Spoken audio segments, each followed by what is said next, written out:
المفترض فيه أن يمثل الشعب التونسي بكل شرائحه، معناه يشبه المجتمع التونسي. المجتمع التونسي فيه رجال أعمال لازم يكونوا موجودين، المجتمع التونسي فيه نقابين لازم يكونوا موجودين، المجتمع التونسي فيه نساء لازم يكونوا موجودين، فيه شباب لازم يكونوا موجودين، فيه رجال تعليم.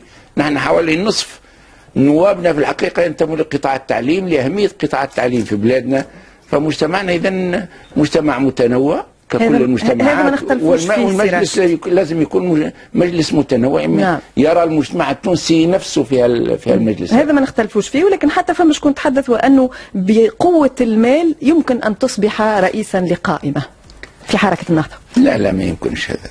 حركة النهضة حركة كبيرة، ماهيش للبيع وللشراء، وماهوش الآن توجدت. هذه حركة عندها أكثر من 40 سنة، ولذلك ماهيش اليوم سلعة نزلت للسوق. عادي جدا انه يكون اليوم 9 رجال اعمال في قائمة حركة النهضة للسوق، وبدات المضاربة عليها شكون يشريها. طيب جدا، بالتالي شيء عادي جدا انه يكون 9 رجال اعمال موجودين في قائمة حركة النهضة. وشيء عادي يكونوا فيها نقابين، وشيء عادي يكون رجال تعليم، وشيء عادي يكون في شباب، وشيء عادي يكون في طيب جدا. خلينا نزيد نقدموا شويه في هذا الحوار فيما يخص قائماتكم. ايضا حديث على الوزراء السابقين اللي تم تجديد الثقه فيهم واعطائهم ممكن رئاسه القائمين كما السيد علي العري، رئاسه القائمات كما السيد علي العري في مدنين، وسي وليد البناني في القصرين، ايضا السيد نور الدين البحيري على بن عروس، ومحمد بن سالم على زغوان، علما وانه هذه الاسماء جربت الوزاره وعملت فيها وواجهت برشا نقد. نذكرك زاده بموقف مثلا اهلي القصرين من السيد وليد البناني، يعني برشا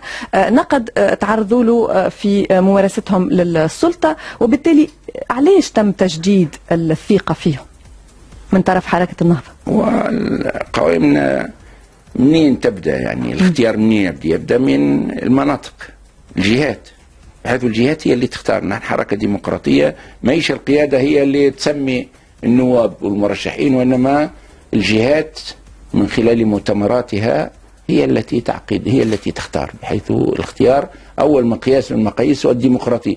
ثم ناس وقع اختيارهم من جهاتهم، وثم ناس ما وقعش اختيارهم، باش نعملوا لهم نحن. هذه من ناحية.